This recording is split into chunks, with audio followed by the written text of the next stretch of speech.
channel ကိုကြိုဆိုပါရစေဒီနေ့ကတော့ကျွန်တော်တို့ desktop computer တစ်လုံးမှာကျွန်တော်တို့ desktop computer တစ်လုံးဆင်မယ်ဆိုလို့ရှိရင်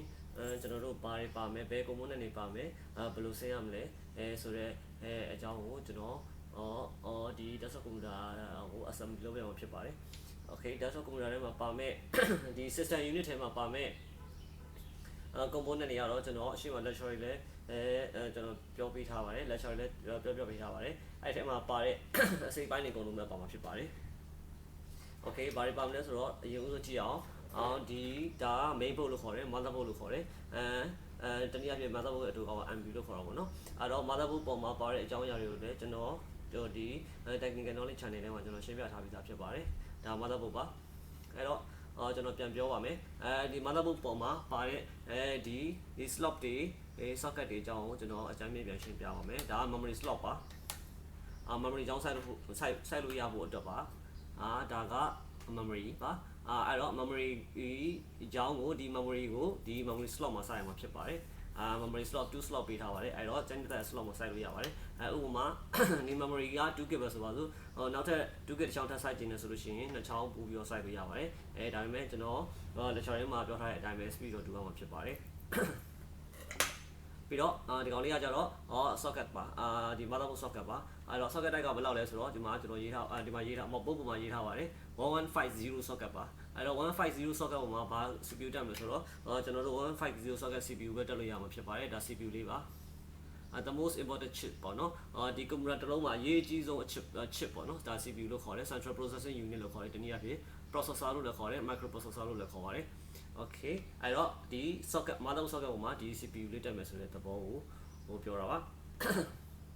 okay အဲ့တော့ဒီ CPU socket ထဲမှာရှိတဲ့ဒီမှာ pin လေးတွေရှိပါတယ်150 pin ပေါ့နော်အဲ့150 pin လေးတွေကမတော်တဆထိမိရတို့ဖိမိရတို့ဘာမျိုးလို့ဆိုလို့ရှိရင် pin လေးကောက်သွားလို့ရှိရင်ကျွန်တော်တို့ဒီပုတ်ကအလုပ်လုပ်မှာမဟုတ်ပါဘူး pin လေးကောက်သွားတယ်ကျိုးသွားတယ်ဆိုလို့ရှိရင်ကျွန်တော်တို့အလုပ်လုပ်မှာမဟုတ်ပါဘူးအဲ့ဒီအတွက်ကြောင့်ဒီမှာကျွန်တော်တို့ board ဝယ်ပြီဆိုလို့ရှိရင်ကျွန်တော်တို့ဘာတွေပါမလဲဆိုတော့ဒီအပေါ်မှာအဖုံးလေးပါပါတယ် CPU ကဘာဖုံး CPU socket ကိုဖုံးတဲ့အဖုံးလေးပါတယ်အဲ့ဒါကတော့ကျွန်တော်လက်ရှိဒီအဖုံးကိုချွတ်ထားတဲ့ပုံစံပေါ့နော်အဲ့ဒါလေးပါမယ်ပြီးတော့ကျွန်တော်ဘာသာဖို့ပြောလို့ရှိရင်ဒါလေးတစ်ခုပါတယ်ဗျဒါလေးကဘာလဲဆိုတော့ကျွန်တော် system unit မှာsystem unit က casing bone ပေါ့နော်တနည်းအားဖြင့် casing bone လို့ခေါ်တာပေါ့နော် system unit အပုံအခွန်ကြီးအနောက်မှာတက်လို့ရတဲ့ဘာ IOC လို့လည်းခေါ်တယ် form factor လို့လည်းခေါ်တယ်အဲ့ဒါပဲအတွက်လဲဆိုတော့ဒီ motherboard အနောက်မှာပါတဲ့ port တွေကိုကျွန်တော်တို့တက်ဖို့ဖြစ်ပါတယ်အဲ့တော့ပုံစံတူလေးပါကျွန်တော်ပုံစံတက်မှာဖြစ်ပါတယ်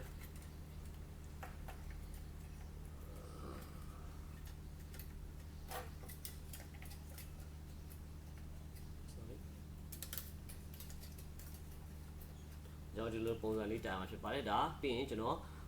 ဆက်ဆင်ပြမှာဖြစ်ပါတယ်โอเคဒီလိုပုံစံလေးတိုင်မှာဖြစ်ပါတယ်ပုံစံလေးပါအဲ့တော့ port တွေကတော့ထုံးစံအတိုင်းပဲကျွန်တော်တို့ဒီ motherboard ခန်းမှာကျွန်တော်တင်ပေးထားတဲ့အတိုင်းပဲကျွန်တော်တို့မှာ PS2 port ပါမယ်ဒါဆိုရင်ဒီ board မှာဆိုရင်ကျွန်တော် PS2 port နှစ် port ပါတယ် PS2 keyboard နဲ့ PS2 mouse တွေတက်ဖို့အတွက်ကိုကျွန်တော်ဒီမှာport နှစ်ခုပါပါတယ် PS2 port လို့ခေါ်တယ်ပြီးရင်ဒီမှာ DVI port ပါdigital video interface port လို့ခေါ်တယ်ပြီးတော့ဒီကောင်ကကြတော့ဘာနဲ့လဲဆိုတော့ကျွန်တော် monitor နဲ့ join နဲ့ port ပါ monitor နဲ့ join နဲ့ port ပါဒီကောင်VGA port ပါဒါကတော့ကျွန်တော် standard အနေနဲ့ထားသုံးတဲ့ port ဖြစ်ပါတယ်ပြီးရင်ကျွန်တော် USB 2.0 ပါမယ် USB 3.0 ပါမယ် 2.0 ပါမယ်ပြီးလို့ရှိရင်ကျွန်တော်ဒီ port မှာဆို USB ဘယ်နှပေါက်ပါလဲဆိုတော့2 4 6ပေါက်ပါတယ်ပြီးရင်ဒီမှာ network ethernet port RJ45 port လို့လည်းခေါ်တာပေါ့နော်တနည်းအားဖြင့်ဒါ network ချိတ်ဆက်ဖို့အတွက်ပါကွန်ပျူတာတစ်လုံး network ချိတ်ဆက်မယ်ကွန်ပျူတာကနေပဲ switch တွေနဲ့ network ချိတ်ဆက်မယ်ဆိုလို့ရှိရင်ကျွန်တော် local area network ချိတ်ဆက်မယ်ဆိုရင်ဒီ port ကိုကျွန်တော်အသုံးပြုပြီးချိတ်ဆက်ရမှာဖြစ်ပါတယ်ဒါကြတော့ဘာလဲဆိုတော့ကျွန်တော် audio နဲ့ပတ်သက်တဲ့ port တွေပါ okay ဒီ port မှာကဒီပုံမှန် board system board ဆင်ပြီဆိုလို့ရှိရင်တော့ဒီ port တွေကတော့မပါမယ်ဖြစ်ပေါ့နော်ဒီမှာတော့ကျွန်တော် monitor နဲ့ join မဲ့ port ကဒီနှစ် port ပဲပါဖြစ်ပါတယ်နောက်ပိုင်း board အမြင့်နေဒီနောက်ပိုင်းထွက်တဲ့ board တွေမှာဆိုလို့ရှိရင်ကျွန်တော်တို့ဒီ HDMI port တွေပါပါတယ်ဒီဘုတ်ကလည်းအမြင့်ပါပဲ150ပုတ်ပါ okay ပြီးတော့ဒါလေးက CMOS battery လေးလို့ခေါ်ပါတယ်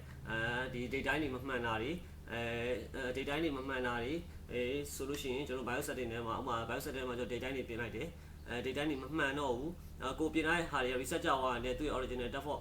date time ပဲပြန်ဖြစ်သွားတယ်ကိုပြင်ထားတဲ့ဟာတွေ FF မဖြစ်ဘူးဆိုလို့ရှိရင်ဒီ battery လေးကအားနေနေတဲ့အတွက်ကြောင့်ဒီ battery လေးအလုံးမလုံးတဲ့အတွက်ကြောင့် BIOS setting တွေကို save မလုပ်ပေးနိုင်တဲ့အတွက်ကြောင့်ဒီ data တွေက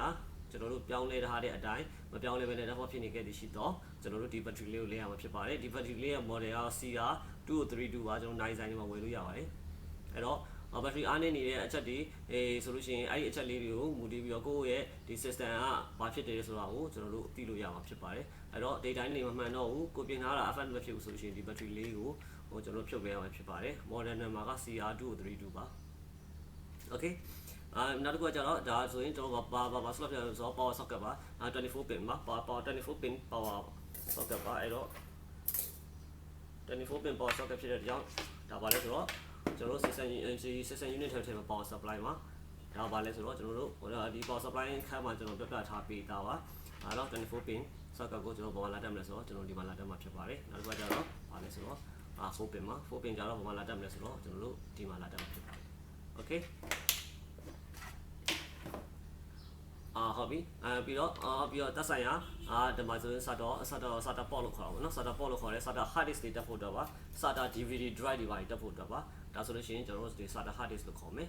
ဒါဆိုလို့ရှိရင်ဒီ hard disk ကိုဘယ်မှာတက်မလဲဆိုတော့ဒီမှာတက်မှာဖြစ်ပါတယ်ဒီ SATA port မှာတက်မှာဖြစ်ပါတယ်ဒီမှာ hard disk နဲ့ DVD drive ကိုကျွန်တော်တို့ကဒီ SATA port မှာတက်မှာဖြစ်ပါတယ်ဘယ်ကြိုးရင်းနဲ့ drive လဲဆိုတော့ကျွန်တော်တို့ဒီလိုကြိုးမျိုးရင်းနဲ့ drive မှာဖြစ်ပါတယ်ဒါ SATA cable လို့ခေါ်ပါတယ်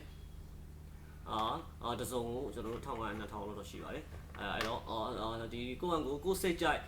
separate data component တွေတစ်ခုချင်းစီကိုယ်စိတ်ကြိုက်ဝယ်ပြီးတော့ကိုယ့်အန်ကိုစင်မဲ့ညီငယ်ညီမတွေအတွက်ဒီနေ့ကျွန်တော် Cobra system unit တစ်လုံးကိုစင်ပုံစင်ပြီးအပြင်ချို့ error လေးတွေဖြစ်ခဲ့သည်ရှိတော့ဒီ system unit ထဲမှာဘယ်ဟာကိုဖြုတ်ပြီးဘယ်လိုစစ်ရမလဲဆိုတဲ့အနေအထားမျိုးလေးကျွန်တော်ဒီနေ့ရှင်းပြခြင်းဖြစ်ပါတယ် okay ဒါကဘာလဲဆိုတော့ဒါ SATA cable ကဘာတက်လဲဆိုတော့ဒီ motherboard ရဲ့တစ်ဖက်တစ်ချက်မှာကျွန်တော်တို့တော့ပြောင်းမဲ့တက်မဝင်ပါဘူး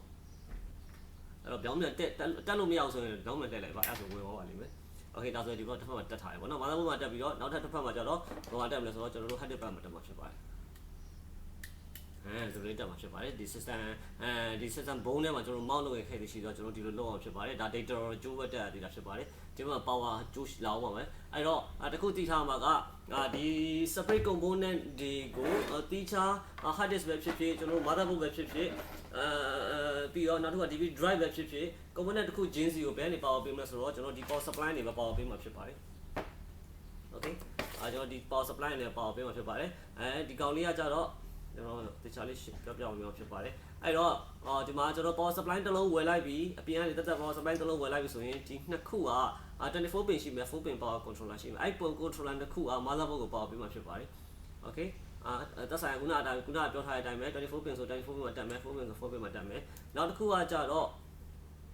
ဒါလေးတွေပါဒီဟာလေးတွေပါအတူတူပါပဲအကုန်လုံးအောက်ကဟာလည်းအတူတူပါဒါလေးကဘာလေးလဲဆိုတော့ကျွန်တော်တို့ဒီကောင်ဆိုလို့ရှိရင် ID hard disk ပေါ့နော်ဟိုအရင်ထွက်တဲ့ ID hard disk တွေ ID CD drive တွေကိုကျွန်တော် power ပေးမဲ့အတွက် power socket ပါဒီကောင်ကကျတော့အခုလက်ရှိထွက်နေတဲ့ SATA ပေါ့နော်SATA hard disk နဲ့ SATA DVD drive တွေကို power ပေးမဲ့ power controller ပါ okay ဒီမှာဆိုလို့ရှိရင်ဒီကောင်လေးကဘယ်နှခုပါလဲဆိုတော့2ခုပါမယ်ဒီ SATA controller နဲ့ပတ်သက်တာကျွန်တော်ဘယ်နှခုပါမလဲဆိုတော့3ခုပါမယ်ပေါ့နော်အဲ့တော့မတော်တဆ hard disk နှလုံးမတက်တာ DVD drive တစ်လုံး hard disk နှလုံးတက်လဲသူကရအောင်အဆင်ပြေအောင်လို့ဆိုပြီးတော့ကျွန်တော်တို့ဒီမှာ controller အပေါ်တွေထပ်တာပါ4ခုလုံးပါပါတယ်အဲ့လိုမျိုးလေးပေါ့နော်ဒါကဘာလဲဆိုတော့ကျွန်တော်တို့ power supply ဒီအိမ်မီးရလာတဲ့UPS ကထွက်လာတဲ့ကြိုးဒါမှမဟုတ် AC ဓာတ်ရဲ့ကြိုးကိုကျွန်တော်ဒီမှာ light join မှာဖြစ်ပါတယ် okay အဲ့တော့ဟုတ်ပြီနော်ကျွန်တော်တို့ hard disk နဲ့DVD drive ကိုဘာမှတက်ရမယ်ဆိုတဲ့အနေထားမျိုးလေးဘာမှတက်ရမယ်ဆိုတော့ကျွန်တော်တို့ဒီ SATA port ပေါ့နော်တိုင်းတဲ့ port မှာတက်လို့ရပါတယ်okay ဒါကတော့ကျွန်တော် graphic slot လို့ခေါ်ပါတော့တနည်း PCIe slot လို့ခေါ်တာပေါ့နော်ဒါလည်း PCI slot လေးတွေပါဒီ slot လေးတွေတော့သိမသုံးပါဘူးကျွန်တော်ဒီ slot တော့ဘာအတွက်သုံးတာလဲဆိုတော့မတော်တဆကျွန်တော်တို့ board တွေမှာတချို့ board တွေမှာကျွန်တော်တို့ graphic port မပါပါဘူးအဲ့တော့ graphic port မပါဘူးဆိုလို့ရှိရင်ကျွန်တော်တို့ကဘာလုပ်ရလဲဆို graphic card စိုက်တာပါတယ် graphic card စိုက်မှာဒါကျွန်တော်တို့က monitor နဲ့ join လို့ရမှာဖြစ်ပါတယ်တချို့ board တွေမှာ graphic card မပါပါဘူးအဲ့တော့ကျွန်တော်တို့ graphic card မပါဘူးဆိုလို့ရှိရင်ကျွန်တော်တို့ဘာမှစိုက်မလဲ graphic card ဝယ်ပြီးတော့ဒီ PCI slot မှာစိုက်မှာဖြစ်ပါတယ် okay PCI slot မှာgraphic card site လိုက်ပြီဆိုတာနဲ့ကျွန်တော်အဲ့ graphic card မှာဒီ port တွေပါလာမှာဖြစ်ပါတယ်VGA port ၎င်းပြီးတော့DVI port တော့၎င်းပြီးတော့ HDMI port တော့၎င်းပါလာမှာဖြစ်ပါတယ် okay အဲ့တော့ပုံစံလေးကတော့ရှင်းလင်းပါပဲဘာမှတိတ်ခက်ခဲမရှိပါဘူး okay သက်ဆိုင်ရာ24 pin 4 pin power controller တက်မယ်ပြီး CPU socket မှာ CPU တက်မယ်ပြီးရင် memory မှာ memory တက်မယ်တကယ်လို့မတော်တဆကိုဘုတ်ကဥပမာဆိုပါစို့ဗျာကျွန်တော်ဒါအဲ့ဒါအိမ်မှာကိုယ့်အကိုဟိုဒီ error ဖြစ်တယ်ဆိုလို့ရှိရင်ကိုယ့်အကိုရှင်းလေးပါတခါလေးကျွန်တော်ပြောပြပေးမှာဖြစ်ပါတယ်အဲ့တော့ကျွန်တော်တို့မတော်တဆကို system unit ကည3ညကောမနေ့ကျတော့ဖွင့်ရင်တော့မလာတော့ဆိုအနေထားမျိုးမှာဖြစ်နိုင်ရည်တွေအများကြီးရှိတယ်ဒါပေမဲ့ကိုယ့်ဘန်ကိုစမ်းလို့ရတဲ့အနေထားမျိုးကဘာတွေစမ်းလို့ရမလဲဆိုတော့ကျွန်တော်တို့ဘာစမ်းလို့ရမလဲဆိုတော့ကျွန်တော်ဥပမာဆိုတော့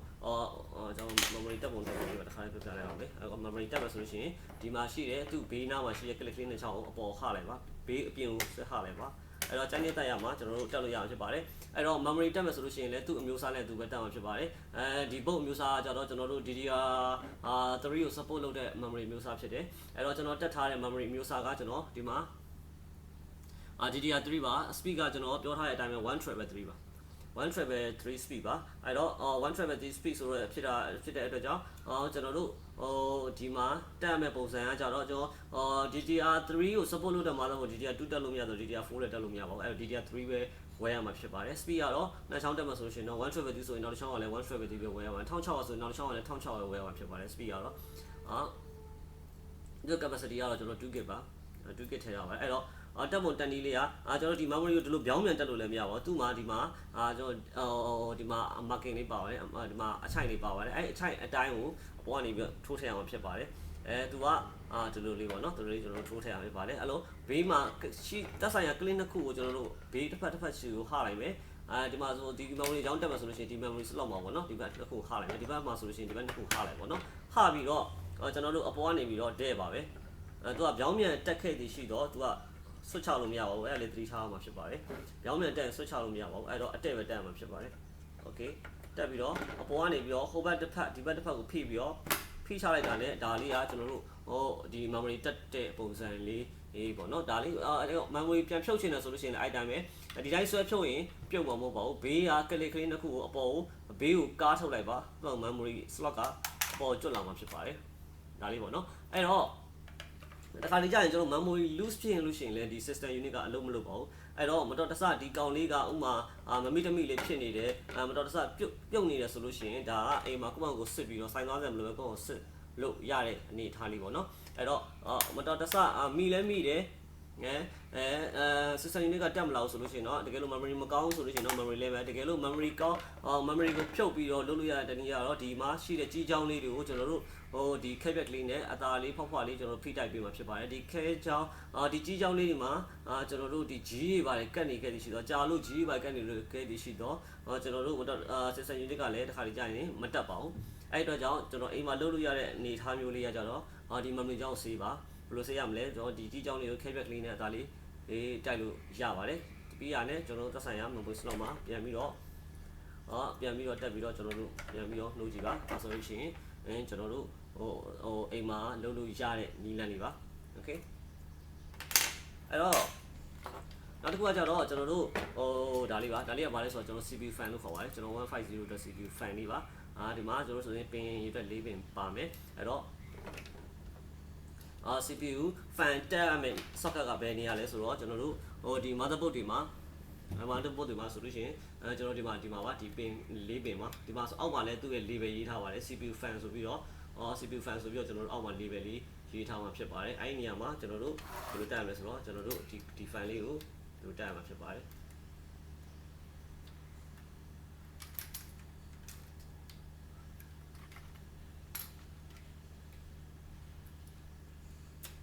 ဒီလိုတက်ရမှာဖြစ်ပါတယ်အဲ့တော့ဒါ CPU fan တက်တဲ့ပုံစံမှာဒီလိုတက်ရမှာဖြစ်ပါတယ်โอเคအဲ့တော့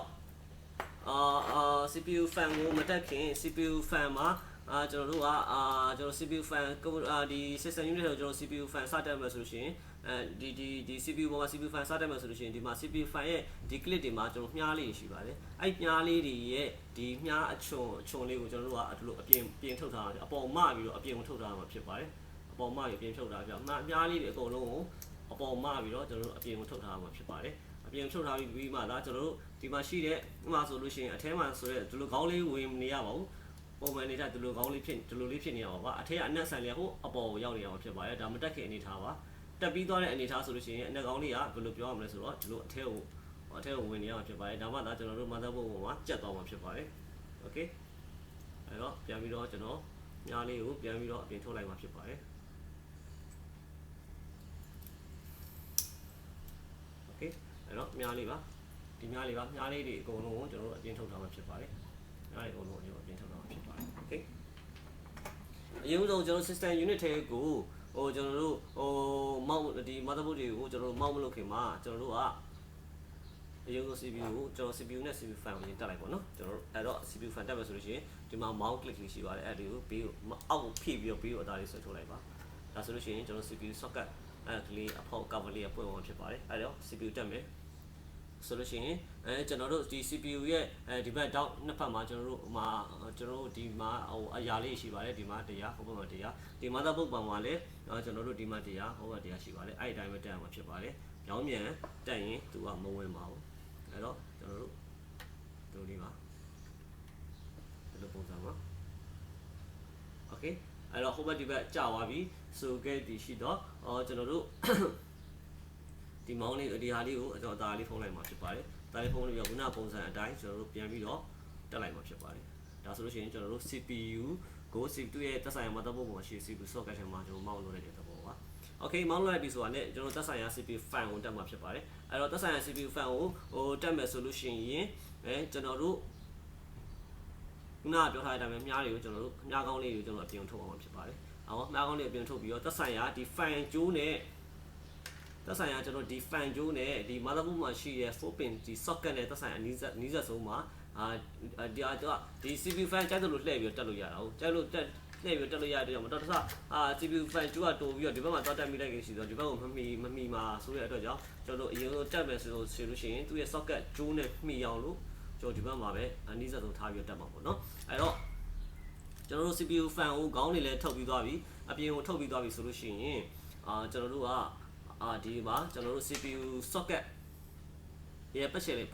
ာလေးမှာကျွန်တော်တို့အပေါက်၄ပေါက်ရှိပါတယ်အပေါက်၄ပေါက်ရှိပါတယ်โอเคအဲ့အပေါက်၄ပေါက်ကိုကျွန်တော်တို့က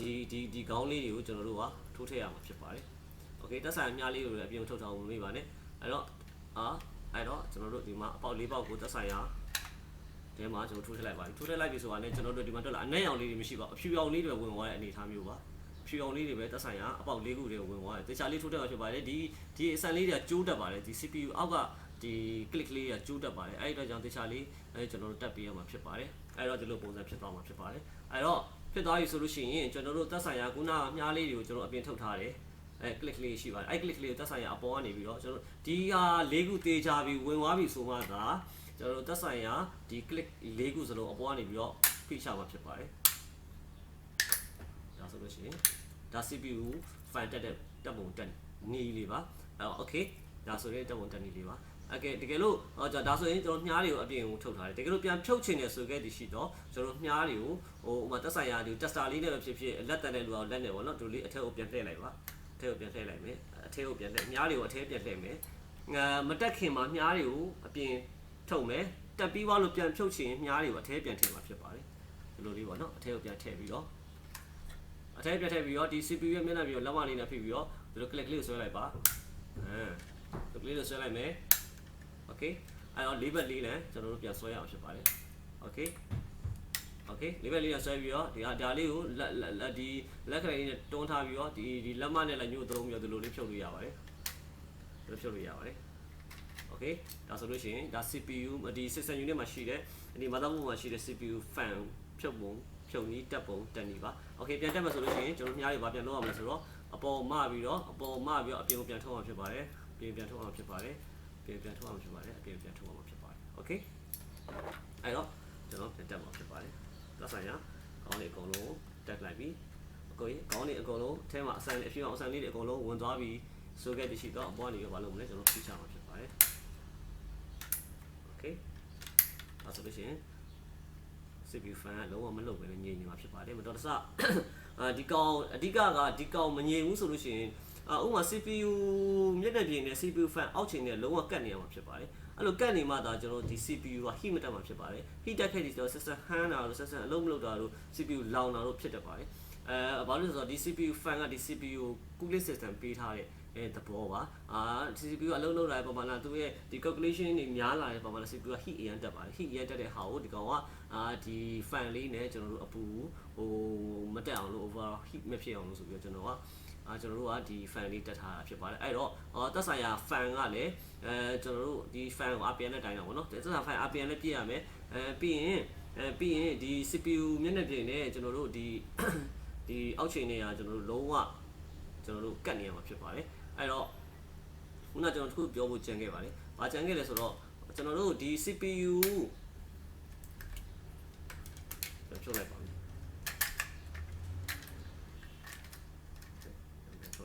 အဲ့တော့ကျွန်တော်ဒီမှာဆိုလို့ရှိရင်ကျွန်တော်တို့ဒီ CPU မျက်နှာပြင်နဲ့ဒီ CPU fan အောက်ချိန်နဲ့လုံးဝကတ်နေရမှာဖြစ်ပါတယ်။အဲ့တော့ဂျားထဲမှာကျွန်တော်ဘာခံပေးရမလဲဆိုတော့တာမန် compound လို့ခေါ်တဲ့ဒီ silicon compound ပေါ့နော်။အဲ့ဒါလေးကိုကျွန်တော်ထည့်ပေးရမှာပါ။ဒီကောင်ကကြတော့အပူ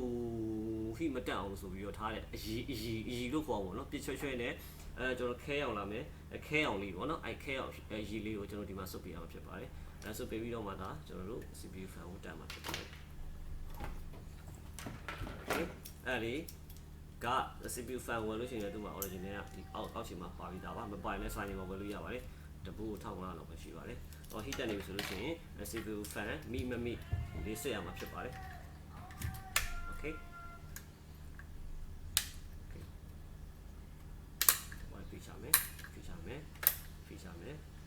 ဖိချမယ် okay ပြီးရင်ဒီမှာသူ့ရဲ့ socket အတိုင်းပဲကျွန်တော်တက်မယ် okay ဟုတ်ပြီနော်ဒါဆိုရင်ကျွန်တော် CPU နဲ့ CPU fan တက်ပုံတက်နေလေးပါပြီးရင်ကျွန်တော် memory slot ပေါ့နော် memory slot မှာတက်ဆိုင်ရ memory slot click လေးကိုပေးရဟာမယ်ပြီးရင်အပေါ်ကနေပြီးတော့ကျွန်တော်ဖိချမယ်ဖိချဖြစ်ပါတယ်ဒါလေးဖြစ်တော့ပေါ့နော်ဒါဆိုလို့ရှိရင်ကျွန်တော်တို့ system unit ဘက်ကိုထပ်သွားပြီးတော့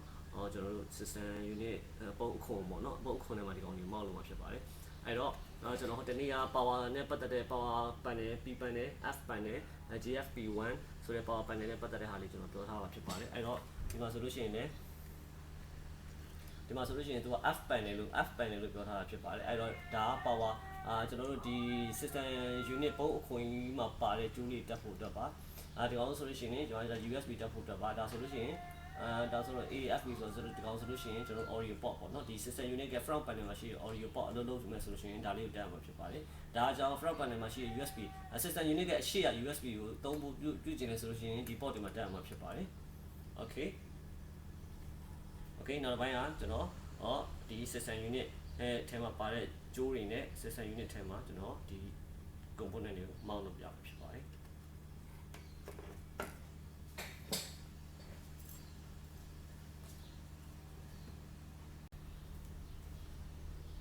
အဲ့တော့ဒါကြီးကကျွန်တော်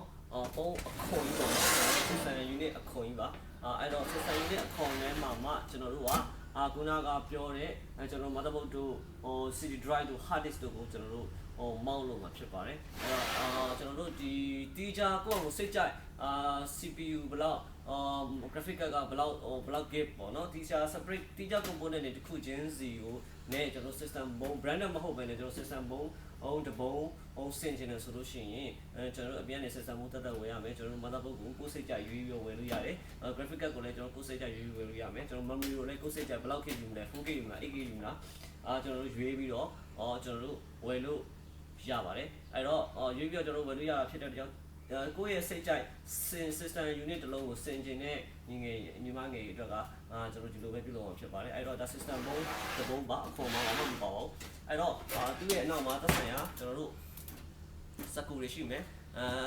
သက်ဆိုင်ရာဒီမှာစကူ၄ခုရှိမှာပေါ့နော်အဲ့တော့ဒါက motherboard တက်မဲ့ဘယ်လိုပြောလဲဒီလိုကြည့်အောင်ပေါ့နော်ကျွန်တော်တို့ဒါဆိုလို့ရှိရင်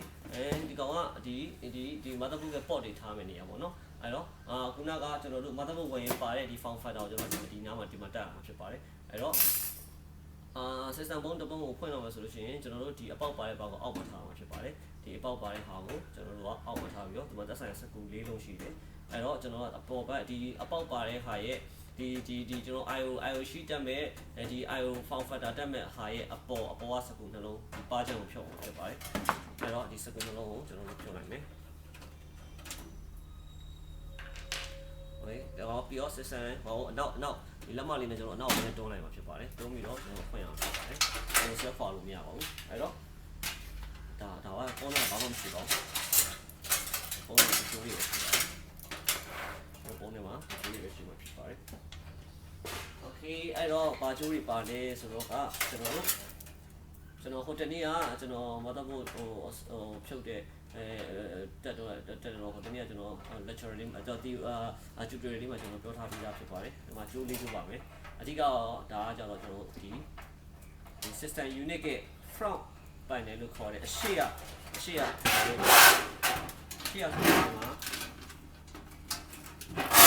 ဒါလေးပါ power switch reset switch ပေါ့နော်အဲ့တော့ဒီ power clock ကိုနှိပ်လိုက်တယ်ဆိုတော့ကဒီမှာရှိတဲ့ power switch လို့ခေါ်မှာပေါ့နော်ဒီမှာ power လို့ရေးထားပါတယ် power switch အဲ့ပင်နှစ်ပင်ကို short ရိုက်လိုက်တဲ့သဘောပါအဲ့တော့ဒီကောင်တွေကဒါနဲ့တိုက်ရိုက်လာချိတ်ဆက်ထားတာဖြစ်ပါတယ်အဲ့တော့ဒီပင်လေးမတက်ထားလို့ဆိုရင်ဒီ clock ကအလုံးမလုပ်ပါဘူးအဲ့တော့ reset နဲ့ပတ်သက်တဲ့ဒါဆိုရင်သူကအသားအရောင်ဖြစ်နေပြီးတော့မြင်လို့ဖြစ်ပါတယ်ဒါ reset လို့ရေးထားပါတယ်အဲ့ reset နဲ့ပတ်သက်တဲ့ဟာဟိုကျွန်တော်တို့ motherboard မှာမထိုးထားအောင်ဆိုရင်ဒီ reset clock နှိပ်လို့မရပါဘူးပြီးတော့ဒီရှေ့မှာရှိတဲ့ဒီ system ဘုံမှာရှိတဲ့ရှေ့က USB တွေသုံးချင်တယ်ဆိုလို့ရှိရင်ကျွန်တော်တို့ကဒီမှာ USB လို့ရေးထားပါတယ်။ USB တက်မဲ့ဟာပါအဲ့တော့ဒီမှာတော့မှရှိရခုနပြတဲ့ USB slot မှာကျွန်တော်ဒါလေးမထိုးထားအောင်ဆိုဒီပင်လေးမထိုးထားအောင်ဆိုရှင်ဒီ USB သုံးလို့ရမှာမဟုတ်ပါဘူး။အဲ့တော့ဒီမှာဆိုလို့ရှိရင် audio ဒီ system ဘုံအခွင့်အရေးမှာရှေ့မှာ front မှာပါတဲ့ audio တို့ USB တို့ဒီ reset တို့ power switch တို့ကကျွန်တော်သက်ဆိုင်ရာ motherboard ပေါ်မှာမထိုးထားဘူးဆိုရှင်ဒီကောင်လေးဘုံကအလုပ်မလုပ်ပါဘူးအဲ့တော့သက်ဆိုင်ရာက motherboard နဲ့ကျွန်တော်တို့ဒါလေးကို connection ယူပေးမှာဖြစ်ပါတယ်ဒီကြိုးလေးနဲ့ယူပေးရဖြစ်ပါတယ်အဲ့တော့ကျွန်တော်တို့ဒီ system ဘုံအခွင့်အရေးဝယ်လိုက်မယ်ဆိုရင်ကျွန်တော်ဒါပဲပါအောင်ဖြစ်ပါတယ်အဲ့တော့ဒါလေးပဲပါအောင်ဖြစ်ပါတယ်โอเคအဲ့တော့အရင်ဦးဆုံးကျွန်တော်တို့ပေါက်လို့မှာဖြစ်ပါတယ်အရင်ဦးဆုံးပေါက်လို့ဆိုတော့ကျွန်တော်ဒီ power supply ကိုအရင်ဦးဆုံးကျွန်တော်တို့ပေါက်လို့မှာဖြစ်ပါတယ်โอเคအဲ့တော့ဒီ system ဘုံအခွင့်အရေးဝယ်လိုက်ပြီဆိုတော့လည်းဟိုသက်ဆိုင်ရာသူ့ရဲ့စကူတုပ်လေးတွေထဲမှာပါပါတယ်စကူတုပ်လေးပါပါတယ်ထဲမှာဒါသူ့ရဲ့သက်ဆိုင်ရာစကူပေါ့နော်စကူအကြီးဆုံးကဘာစကူဖြစ်မလဲဆိုတော့ကျွန်တော်တို့ဒီ power supply ကိုတက်မဲ့စကူပါနော်ကျန်တဲ့ဟာတွေကကြတော့ကျွန်တော် DV drive လည်းတက်လို့ရတယ်ကျွန်တော် motherboard လည်းတက်လို့ရတယ်ပေါ့နော်ဒါသက်ဆိုင်ရာစကူလေးပါ okay အကြီးဆုံးကဘာတက်မလဲကျွန်တော်တို့ဒီ power supply ကိုတက်မှာဖြစ်ပါတယ် okay power supply နောက်မှာစကူဘော၄ခုပါပါတယ်ဟုတ်သက်ဆိုင်ရာဒီ system unit ရဲ့အောက်မှာလည်းဒီမှာကျွန်တော်တို့ဒီ skill ဆုပ်ဖို့အတွက်ကျွန်တော်တစ်ခုနှစ်ခုသုံးခုလေးခုငါးခု6ခုဆိုတော့ပါပါတယ်6ခုပါတယ်ဒီမှာလည်းဒီမှာ1 2 3 4 5 6ပေါ့နော်အဲ့တော့သက်ဆိုင်ရာဒီမှာခုနစကူလေးနဲ့ကျွန်တော်ဒီမှာမောက်လို့မှာဖြစ်ပါတယ် okay အရင်ဆုံးကျွန်တော်တို့ power supply ကိုကျွန်တော်တို့အရင်တက်မှာဖြစ်ပါတယ်အဲ့တော့ power supply တက်မှာဆိုလို့ရှိရင်ဒီလိုပုံစံမှာအဲ့တော့ပုံစံတက်မှာဆိုလို့ရှိရင်သက်ဆိုင်ရာအပြင်ကနေဖြစ်အောင်ပေါ့နော်ဒီလိုတက်လို့မရဘူးအဲ့ဆိုရင်ကျွန်တော်ဒီကအပိတ်ကြီးဖြစ်သွားမှာဖြစ်ပါတယ်အပိတ်ကြီးဖြစ်သွားရင် fan ကလဲနေရတော့မှကျွန်တော်ဟိုမဖြစ်တော့ဘူးเนาะကျွန်တော်တို့ဒီပိတ် fan ကိုပိတ်ထားလို့ဖြစ်သွားမှာဖြစ်ပါတယ်အဲ့တော့ဒီ power cable တွေကိုအောက်မှာထားဒီလိုတက်မှာမှန်ပါဒီမှာဒါဆိုလို့ရှိရင်ကျွန်တော်တို့ဒီpower supply ရဲ့သူ့ရဲ့ free ဖြစ်ပါတယ် power supply ကို system လေးမှာ okay သက်ဆိုင်ရာအနောက်မှာကျွန်တော်တို့စကူဘောက်တွေပါပါတယ်အဲ့ဒီတိုင်းပဲကျွန်တော်တို့တက်မှာဖြစ်ပါတယ် okay အဲ့တော့ power supply တက်ဖို့အတွက်ကိုကျွန်တော်စကူ၄လုံးရွေးထုတ်နိုင်မှာဖြစ်ပါတယ်အဲ့တော့သက်ဆိုင်ရာစကူအကြီးပေါ့နော်အကြီး၄လုံးပေါ့နော်အဲ့တော့ screwdriver ချောင်းယူမယ်အဲ့တော့ screwdriver ချောင်းယူပြီးတော့ကျွန်တော်တို့ဒီမှာစကူဘောက်လေးကိုကျွန်တော်တို့ထိုးထည့်လိုက်မှာဖြစ်ပါတယ်ပြပါတယ်ဒါလိုလေးပေါ့နော်ကျွန်တော်တို့ဆိုင်ရအဲ့တော့၄ဘက်၄တန်ကိုကျွန်တော်တို့ထိုးထည့်မှာဖြစ်ပါတယ်အရင်ဆုံးဘာစဆင်မလဲ power supply ကိုကျွန်တော်တို့အရင်စဆင်မှာဖြစ်ပါတယ်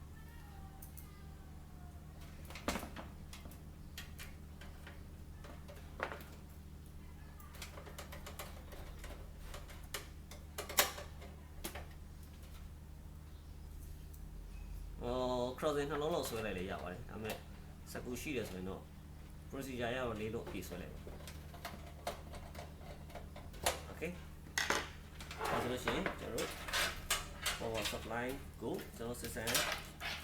ပုံထဲမှာကျွန်တော်တို့ mount လုပ်ပြီးဖြစ်ပါတယ် okay power supply ကိုကျွန်တော်တို့ mount လုပ်ပြီးပြီဆိုတာနဲ့ကျွန်တော်တို့က power mount လုပ်ရမလဲဆိုတော့ကျွန်တော်တို့ဒီ form factor တွေပေါ့နော် IOC တွေပေါ့နော် IOC တွေကိုကျွန်တော်တို့ mount လုပ်ရမှာဖြစ်ပါတယ် okay အဲ့တော့ IOC လေးကို mount လုပ်တယ်ဆိုတာကအပြင်ကနေတက်လို့မရပါဘူးကျွန်တော်အထက်ကနေတက်ရမှာဖြစ်ပါတယ် okay အဲ့တော့ဒီလိုပုံစံဖြစ်အောင်ဖြစ်ပါတယ်တော့ဒီလိုပုံစံတက်အောင်ဖြစ်ပါတယ်ဒီကောင်လေးကတော့ကျွန်တော်တို့ဆွတ်လိုက်ရုံပါပဲဒီလေးဆွတ်လိုက်ရုံပါပဲဒီပါဒါ motherboard ဝင်ပါမှာဖြစ်ပါတယ်ဒီလေးဆွတ်အောင်ဖြစ်ပါတယ် okay ဒါဆိုလို့ရှိရင်ကျွန်တော်တို့ဒီ system unit မှာဒီ form factor လေးပေါ့နော်သက်ဆိုင်ရာ motherboard ရဲ့ port တွေရဲ့ cover လို့လည်းခေါ်မှာပေါ့နော်အဲ့ဒါတွေကိုကျွန်တော်တို့တက်မှာဖြစ်ပါတယ် okay form factor လေးတက်ဖြစ်ပါတယ် okay form factor လေးတက်ပြီးပြီဆိုတာနဲ့ကျွန်တော်တို့ကျွန်တော် motherboard ကိုပေါက်လုပ်လို့ရပါပြီအဲ့တော့ဒီလိုပုံစံမှာအဲ့ဒါလိုပုံစံကိုင်မယ်ပြီးတော့သက်ဆိုင်ရာကျွန်တော်တို့ port တွေနဲ့တိုက်ရိုက်ပေါ့နော်ခုနကကျွန်တော်တက်ထားတဲ့ form factor တွေနဲ့ပုံစံအောက်ကစကူပေါက်တွေနဲ့လည်း match ပြအောင်ကျွန်တော်တို့အညီတက်လိုက်မှာဖြစ်ပါတယ်ကျွန်တော်ဒီလိုတက်လိုက်မှာဖြစ်ပါတယ် okay ကျွန်တော်ဒီလိုတက်လိုက်မှာဖြစ်ပါတယ်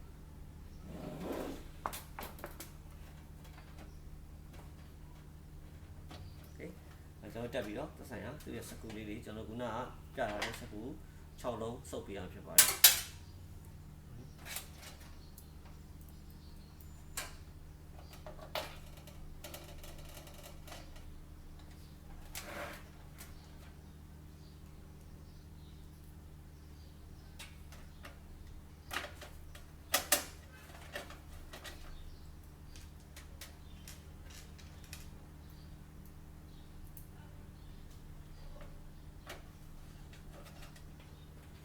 သူစကူဖိုင်တယ်ဆိုလို့ရှိရင်တော့သူကဒီတိုင်းပဲချောချောချူချူပဲဘောဖြစ်ပါမယ်တော့စကြီးနေခဲ့တည်ရှိတော့သူစကူမှားနေလို့ပါဒီ system unit ဝယ်လို့ရှိရင်တစ်ခါတည်းဒီစကူလေးရပါပါတယ်အဲတော့သက်ဆိုင်ရာစကူလေးကျွန်တော်6လုံးပေါ့နော်6လုံး4လုံးတော့တက်လည်းရပါတယ်အဓိကဒီ motherboard ပေါ်မှာဒီ system unit ပေါ်မှာဒီ motherboard ကငြိမ်နေလို့ရေးကြည့်ပါတယ်ကျွန်တော်ဒီမှာတော့ပြီးကြမှာဖြစ်ပါတယ်ဆိုလို့ရှိရင်ကျွန်တော်တို့ဒါတက်သွားတဲ့ပုံစံပေါ့โอเคနောက်တစ်ခုကကျတော့ကျွန်တော်တို့ hard disk ပါကျွန်တော်တို့ hard disk ကိုကျွန်တော်တို့ mount လုပ်မယ်ဆိုလို့ရှိရင်ကျွန်တော်ဒီလိုပုံစံနဲ့ mount လုပ်မှာဖြစ်ပါတယ်ဒါဆိုလို့ရှိရင် hard disk တစ်လုံးနှလုံးသုံးလုံးလေးဒါ hard disk တက်လို့တက်မယ်နေရပါဒီကောင်ကကျတော့ CD DVD ဒီကောင်လေးကကျတော့ဒီဘက်အချမ်းကျတော့ CD DVD drive တက်လို့ရမယ်နေရပါအဲ့တော့အပြင်ကနေထိုးထည့်လို့တက်လို့ရတာဆိုလို့ကျွန်တော်တို့မှတ်ထားမှာကျွန်တော်တို့ဟိုဒီ DVD drive တစ်ခုပဲရှိပါတယ်အဲ့ကျန်တာအကုန်လုံးအထက်ကနေပဲမောင်းလို့ဖြစ်ပါတယ် okay အဲ့တော့ hard disk ကိုတက်မယ်ဆိုလို့ရှိရင်သက်ဆိုင်ရာစကူပေါက်2ပေါက်ရှိတယ်စကူပေါက်3ပေါက်ပေါ့နော်သက်ဆိုင်စကူပေါက်3ပေါက်ရှိတယ်ကျွန်တော်သက်ဆိုင်ရာဒီ tray လေးပေါ့နော်သက်ဆိုင် tray ကိုကျွန်တော်ထိုးထည့်လိုက်မှာဖြစ်ပါတယ်ဒီလိုပုံစံလေးပေါ့နော်ဒီမှာကျွန်တော်ဒီ power ကြိုးရင်းနဲ့ရှုပ်နေမယ်ဆိုလို့ရှိရင်ဒီမှာသက်ဆိုင်ရာ tray ကိုချိန်ပြီးတော့ဆိုင်ရာကျွန်တော်ချိန်ပြီးတော့မှတက်လို့ရပါတယ်ဒါဆိုလို့ရှိရင်အပေါက်ညီအောင်ထားမှာဖြစ်ပါတယ်အဲဒီတော့ဒီလိုလေးပေါ့နော်ဒီလိုလေးတက်မှာဖြစ်ပါတယ်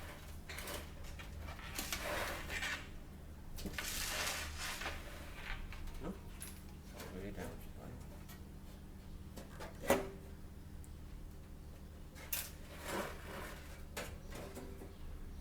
ီမှာဆိုလို့ရှိရင်အပေါက်ညီအောင်တက်မှာဖြစ်ပါတယ်အဲ့တော့ okay အဲ့တော့သူ့ရဲ့သက်ဆိုင်ရာစကူလေးနှလုံးယူနိုင်မှာဖြစ်ပါတယ်သက်ဆိုင်ရာစကူနှလုံးကိုကျွန်တော်တို့ဒီမှာတောက်တက်မှာဖြစ်ပါတယ်ဒီမှာအညီဒီတက်မှာဖြစ်ပါတယ်ဒ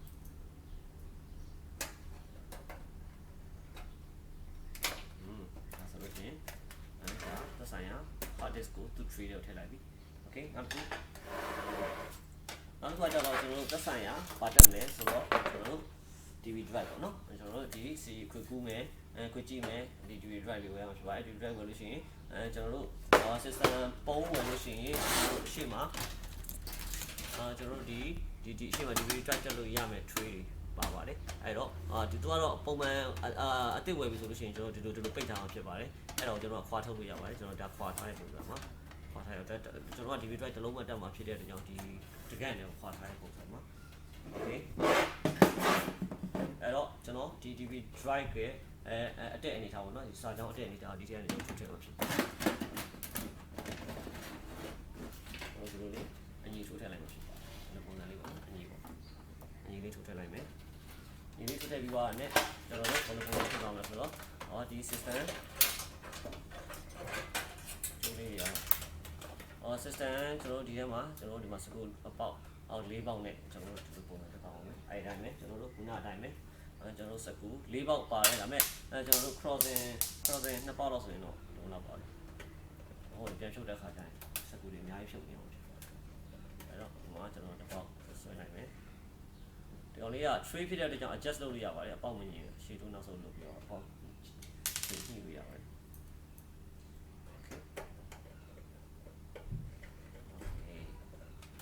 ဆိုလို့ရှိရင်ဒီ motherboard ထဲမှာရှိတဲ့ကျွန်တော် cable တွေပဲ connect လုပ်အောင်ဖြစ်ပါတယ်။ကျန်တဲ့ component တွေအကုန်လုံးကိုကျွန်တော်ဒီ system unit ထဲမှာကျွန်တော် mount လုပ်ပြီးသွားပြီဖြစ်ပါတယ်။အဲ့တော့ system ပုံတစ်ပုံဝင်လာပြီဆိုလို့ရှိရင်ကျွန်တော် port ကို port ပါတဲ့ batch ကိုအောက်မှာထားပြီးတော့ power pan နဲ့ဒီ bar ချမ်းကိုဖွင့်လိုက်ပါဖွင့်လိုက်ပြီးရတဲ့ကျွန်တော်ဘာရင် mount လုပ်မယ်ဆိုတော့ကျွန်တော် power supply ကိုရင် mount လုပ်မယ်။ power supply ကိုရင် mount လုပ်ပြီးရတဲ့ကျွန်တော်တို့သက်ဆိုင်ရာ motherboard ရဲ့ form factor လို့ခေါ်တဲ့ I/O ရှိကို I/O ကျွန်တော်တို့mount လုပ်မယ်။ mount လုပ်ပြီးရတဲ့ကျွန်တော်တို့ motherboard ကိုကျွန်တော်တို့ခုနက CPU memory CPU fan တက်ပြီးသား motherboard ကိုကျွန်တော်တို့က mount လုပ်မှာဖြစ်ပါတယ်။mount လုပ်ပြီးရတဲ့ကျွန်တော်တို့ hard disk ကို mount လုပ်မယ်။ပြီးရင်ကျွန်တော်တို့ DVD drive ကိုကျွန်တော်တို့ mount လုပ်မယ်။ပြီးရင်ကျွန်တော် cable connection join မယ်။ join ပြီးရတဲ့ကျွန်တော်သက်ဆိုင် Windows တင်တဲ့အဆင့်ကြီးစပြီးတော့လုပ်လို့ရပါတယ်။ Okay အဲ့တော့အရင်ဦးဆုံးကျွန်တော်တို့ဒီဟာလေးကကျွန်တော် detail လေးပြောထားပြီးသားပါရှေ့က tutorial မှာကျွန်တော် detail လေးပြောထားပြီးသားပါ။ Okay ကျွန်တော်ဒီ connection လေးတွေပေါ့နော်။ဒီ connection လေးအဲ့တော့သက်ဆိုင်ရာဒီ front panel မှာရှိတဲ့ power switch တို့ဒီ reset switch တို့အလုပ်လုပ်ချင်ဒီ cable လေးတက်ပေးထားမှာဖြစ်ပါတယ်အဲ့တော့ခုနကကျွန်တော်အဓိကပြောလိုက်တဲ့အတိုင်းပဲကျွန်တော်P panel လို့ခေါ်မယ်ပြီးရင် F panel လို့ခေါ်တယ် panel လို့လည်းခေါ်တယ်ပြီးရင် GFP1 လို့လည်းခေါ်တဲ့နေရာလေးပေါ့နော်အဲ့တော့ကျွန်တော်အရှိရ tutorial မှာပါပြီးတပင်တွတ်နေတဲ့ဘေးကပင်ကဘာလဲဆိုတော့ကျွန်တော် power switch ပါအဲ့တော့ power switch ဆိုတော့ကျွန်တော် power switch ကိုကျွန်တော်ဒီသူ့ရဲ့ panel မှာရှိတဲ့ power switch ကိုတက်လိုက်မယ်okay အဲ့တော့ power switch ကနည်းနည်းရှင်းဆိုင်ပါလဲဆိုတော့ကျွန်တော် reset အဲ့တော့ကျွန်တော် reset switch ပါ reset switch လေးကိုကျွန်တော်နှစ်ပင်လေးကိုကျွန်တော်ကူးလိုက်မှဖြစ်ပါတယ် okay ပြီးတော့ကျွန်တော် ID power switch ကဘေးရဟာကကျွန်တော် power LED ပါ power LED နှစ်ချောင်းpower meter လေးနဲ့နှစ်ချောင်းပေါ့နော်ကျွန်တော်အဲ့ကောင်လေးကိုလည်းအဲ့တိုင်းပဲကျွန်တော်ဒီမှာဆက်လိုက်မှာဖြစ်ပါတယ်ပြီးရင်ဒီ power LED ရဲ့မျက်နှာချင်းဆိုင်ကကျွန်တော် HDD LED ပါ HDD အလုံးလုံးနဲ့ HDMI လင်းရမယ်ဟာပါအဲ့တော့ဒီကနေနှစ်ခုတက်လိုက်မှာဖြစ်ပါတယ် okay ဒါကတော့ကျွန်တော် detail လေးတော့ကျွန်တော်ရှေ့က tutorial မှာကျွန်တော်ပြောပြထားပြီးသားပါကျွန်တော် lecture ထဲမှာလည်းကျွန်တော်ပြောပြထားပြီးသားပါအဲ့အတိုင်းပဲကျွန်တော်တို့တက်လိုက်မှာဖြစ်ပါတယ် okay တက်ပြီးပြီဆိုတာနဲ့ကျွန်တော်တို့ဒီမှာကျွန်တော်ရှေ့က USB နဲ့ရှေ့က audio သုံးလို့ရဖို့အတွက်ကိုသက်ဆိုင်ရာ USB ဆိုလို့ရှိရင်သက်ဆိုင်ရာကျွန်တော်ဒီ down မှာတပင်လုပ်ပါတယ် audio ဆိုလို့ရှိရင်ကျွန်တော်သက်ဆိုင်ရာတပင်မြောက်မှာကျွန်တော်တပင်လုပ်ပါတယ် okay အဲ့တော့သက်ဆိုင်ရာ USB ဆိုလို့ရှိရင်အောက်မှာ level ရေးတာ USB နေရာမှာကျွန်တော်တို့ကောက်တက်လိုက်မှာဖြစ်ပါတယ်အဲ့တော့သက်ဆိုင် audio ဆိုလို့ရှိရင် AFP တို့J audio တို့သူကရေးထားပါတယ် motherboard ရဲ့အောက်ခြေမှာအဲ့တော့အဲ့အရာလေးကိုကျွန်တော်တပင်လုပ်နေတဲ့အတိုင်းပဲကျွန်တော်တို့တက်လိုက်မှာဖြစ်ပါတယ်ဒါဆိုလို့ရှိရင်ဒီ audio နဲ့ပတ်သက်တဲ့ဒီ system unit ရဲ့ကျွန်တော် front panel မှာရှိတဲ့ audio နဲ့ပတ်သက်တဲ့ jaw နဲ့ join ပြီးသွားပြီကျွန်တော် USB နဲ့ပတ်သက်တဲ့ jaw နဲ့ join ပြီးသွားပြီပြီးတော့ဒီ reset switch တို့ power switch တို့HDD LED တို့ power LED တို့ jaw တွေလည်း join ပြီးသွားပြီဆိုတာနဲ့ကျွန်တော်ဒီမှာ AC ကျွေးပြီးတော့ power button နှိပ်လိုက်တိုင်းဒီဆက်ကကျွန်တော်စပြီးတော့လဲလို့ရပြီပေါ့နော် okay အဲ့တော့ကျွန်တော် motherboard ကိုကျွန်တော် motherboard နဲ့သက်ဆိုင်ရာဒီ hard disk တွေ DVD drive တွေကျွန်တော် power ကျွေးမယ်ပေါ့အဲ့တော့ motherboard ကို power ကျွေးမယ်ဆိုလို့ရှိရင်သက်ဆိုင်ရာ motherboard က24 pin socket မှာကျွန်တော်24 pin power supply ရဲ့ကျွန်တော်24 pin ကိုတက်လိုက်မယ် power supply 24 pin တက်တဲ့နေရာမှာ click လေးရှိပါတယ်အဲ့ click ကိုအပြင်ကနေထားပြီးတက်မှာဖြစ်ပါတယ်အပြင်မှာလည်းဒီ click ကိုဖမ်းဖို့အတွက်ဒီမှာငုတ်ကလေးရှိပါတယ်အဲ့တော့ပြောင်းမဲ့တက်ရင်ပြောင်းမဲ့တက်လို့မရပါဘူး okay အဲ့တော့ click ကိုအပေါ်နေပြီးတော့ဒီတိုင်းမဲ့တော့မိမိရလေးကျွန်တော်ဖိချလိုက်မှာဖြစ်ပါတယ်ဖိချလိုက်နေမှာအရင်ဟိုဟာဖြစ်ပြီးတော့ဖိမချပါဘူးကျွန်တော်နည်းနည်းလေးထိန်းပြီးတော့ဖိချမှာဖြစ်ပါတယ် okay ပြီးတော့ ကျွန်တော်ကြာ4 pin မှာ4 pin ကဒီဘက်မှာအဲ့တော့4 pin နဲ့ကျွန်တော်ဒီတိုင်းပဲ4 pin လေးနဲ့တက်မယ်မှာဖြစ်ပါတယ် okay ဒါကျွန်တော်ခုနကကျွန်တော်ပြထားပြီးသားပါ4 pin မှာတက်မယ်24 pin မှာတက်မယ်ဆိုတာ okay ဒါဆိုလို့ရှိရင်ဒါ power ဒီ supply ကနေဒီ supply ကနေဒီ motherboard တစ်ခုလုံးကိုကျွန်တော် power ပေးလိုက်တာဖြစ်ပါတယ်အဲ့တော့ power ပေးနေမှာတော့24 pin တက်ပြီး4 pin မပိုင်လေဒီ motherboard ကတက်မှာမဟုတ်ပါဘူးအဲ့တော့နှစ်ခုစလုံးတက်မှာဖြစ်ပါတယ် okay ပြီးတော့သက်ဆိုင်ရာကျွန်တော်ဟာကကျွန်တော်သုံးထားတဲ့ hard disk က SATA နဲ့ SATA hard disk ဖြစ်တယ် DVD drive ကလည်း SATA DVD drive ဖြစ်တဲ့ကြောင့်ကျွန်တော်တို့ကဘာသုံးရမလဲဆိုတော့ဒီလို controller လေးပဲသုံးမှာဖြစ်ပါတယ်ဒီ controller သုံးလို့မရဘူးဒီ controller ကကျွန်တော်တို့ဒီ ID နဲ့ပတ်သက်တဲ့device တွေ component တွေတက်ဖို့အတွက်ပဲသုံးတာပါအဲ့တော့ဒီ DVD drive နဲ့ကျွန်တော်ဒီ hard disk ကိုပေါင်းပေးမယ်အဲ့တော့ဒီကျိုးလေးသုံးအောင်ဖြစ်ပါတယ် okay အဲ့တော့ဒီကောင်လည်းပြောင်းမယ်တက်လို့မရပါဘူးအဲ့တော့သက်ဆိုင်ရာအနောက်မှာသက်ဆိုင်ရာဒီ DVD drive နောက်မှာကျွန်တော်တို့တက်လိုက်မယ် okay ပေါင်းပေးတဲ့အဆင့်မှာပြီးတော့နောက်တစ်ခုလည်းအဲ့တိုင်းပါပဲနောက်တစ်ခုလည်းအဲ့တိုင်းပါညာဒီကောင်အရှိဆိုတော့ဒီကောင်ဒီမှာပေးလိုက်အခုကကျွန်တော်ပေးလိုက်နော်အဲ့တော့ကျွန်တော်ဒီ SATA power controller တွေအများကြီးပါဖြစ်တဲ့အတွက်ကြောင့်သက်ဆိုင်ရာခွင့်ရနေမှာပေါ့နော်ကျွန်တော်တို့ဒီလိုဖြစ်သွားတယ်ဒါပဲပေးမယ်ဒီကောင်ကနည်းရှိတဲ့ကြောင့်ကျွန်တော်ဒီ hard disk ကိုပေးမယ်ဒါဆို power ပေးလိုက်ပြီ power ပေးပြီးပြီဆိုတော့ကျွန်တော်ဘာပိုင်းချက်မလဲဆိုတော့ကျွန်တော် data အပိုင်းချက်ပါပေါ့နော်အဲ့တော့ data အပိုင်းချက်မှာဆိုလို့ရှိရင်သက်ဆိုင်ရာဒီမှာDV drive တစ်လုံးရှိမယ် hard disk တစ်လုံးရှိမယ်ဖြစ်တဲ့အတွက်ကြောင့် power cable ကလည်း2ကျိုးကျွန်တော် data cable ကလည်း2ကျိုးပေါ့နော်အဲ့တော့သက်ဆိုင်ရာhard DV drive နဲ့ hard disk ကိုတက်ရှင်နေဆိုရင်ကျွန်တော်ဘယ်ပုံမှာတက်မလဲဆိုတော့ကျွန်တော် SATA ပုံမှာတက်မှာဖြစ်တဲ့အတွက်ကြောင့်ဒီ motherboard ရဲ့ SATA ပုံမှာကြိုက်တဲ့တစ်ပုံပေါ့နော်ကြိုက်တဲ့တစ်ပုံမှာကျွန်တော်တို့ထိုးလိုက်ပါလို့ဆိုပြီးတော့ရှင်းလိုက်ပါပြီးတော့သက်ဆိုင်ရာတစ်ဖက်မှာကျတော့ကျွန်တော် DV drive ကိုတောင်းမယ်နောက်ကျွန်တော်ဘယ်ကိုတောင်းမလဲဆိုတော့ကျွန်တော် hard disk ကိုတောင်းမယ်ဒါဒီဂျိုးချင်းစီပေါ့နော်ဆိုတော့ဒီကဘယ်ကိုတောင်းမလဲဒီကဘယ်ကိုတောင်းမလဲဆိုတော့ဒီ hard disk ကိုကျွန်တော်တောင်းမှာဖြစ်ပါတယ် okay လိုမျိုးလေးတောင်းမှာဖြစ်ပါတယ်အဲ့တော့ကျွန်တော်တို့ဒါဆိုရင်ကျွန်တော်တို့ cable connection တွေအားလုံးပြီးသွားပြီကျွန်တော် power ဒီ AC ကျွေးပြီးတော့ကျွန်တော် UPS ကနေလာတဲ့ power ကျိုးကိုဒီ power supply အနောက်ကထည့်ပြီးတော့ power တင်လိုက်တဲ့ကျွန်တော်တို့ကဒီ system ကြီးတစ်လုံးလုံးမှာစပြီးတော့လုပ်ပြီး Windows စတင်ဖို့အတွက်အနေထားမျိုး ready ဖြစ်ပြီပေါ့နော်အဲ့တော့ပြီးသွားပြီဆိုတာနဲ့သက်ဆိုင်ရာကျိုးလေးကိုကျွန်တော်တို့က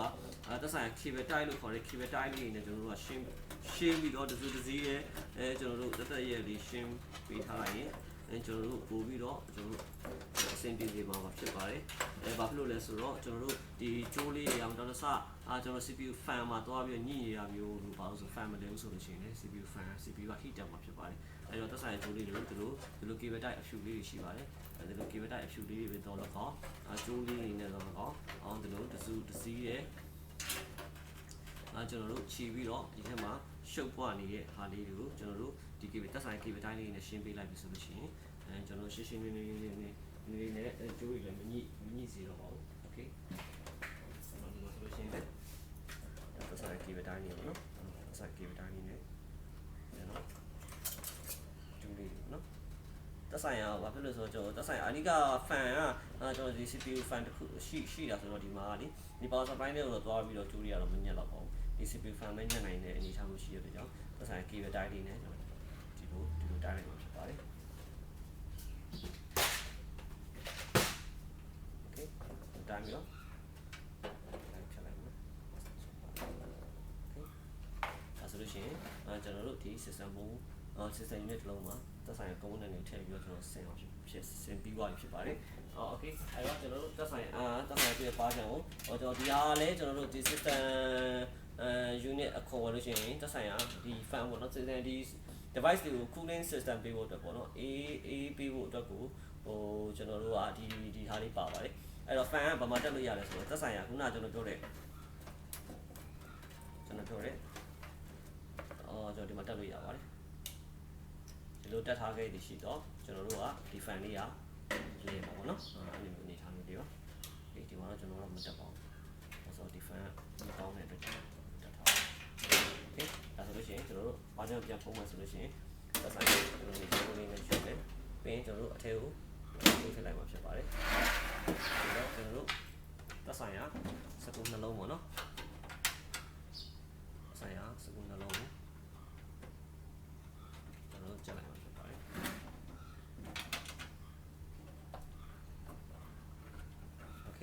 ဒါဆိုလို့ရှိရင်ကျွန်တော်တို့ system unit တစ်လုံးကိုဘယ်လိုဆင်ရမလဲဆိုတာကိုကျွန်တော်တို့တော့ပေါက်တော့ပြီးထင်ပါတယ်ဒီ system unit မှာရှိတဲ့တချို့ error တည်တည်မှုလေးတွေဆိုင်သွားကြမလို့ပဲねကျွန်တော်တို့အဖြုတ်အပြက်လုပ်ပြီးကိုယ့်အကူကို troubleshooting လုပ်လို့ရတဲ့အနေအထားမျိုးလေးကျွန်တော်ရှင်းပြခြင်းဖြစ်ပါတယ်ဒီ portal တင်အကုန်လုံးကလည်းကျွန်တော်တို့သက်ဆိုင်ရာကိုမာတော့နဲ့ cable connection ရထားတဲ့ကြောင့်ဒီ portal နဲ့အကုန်လုံးကလည်း power plug ကိုနှိပ်လိုက်ပြီဆိုတော့လည်းကျွန်တော်တို့ power စပြီးလို့ပြီးတော့ Windows 10နဲ့ ready နေထားစီပုံတစ်ပုံရမှာဖြစ်ပါတယ် okay ဒီနေ့ကြည့်ရှုပေးကြတဲ့ညီငယ်ညီမငယ်တယောက်စီတိုင်းကိုအားလုံးကျေးဇူးတင်ပါတယ်ခင်ဗျာ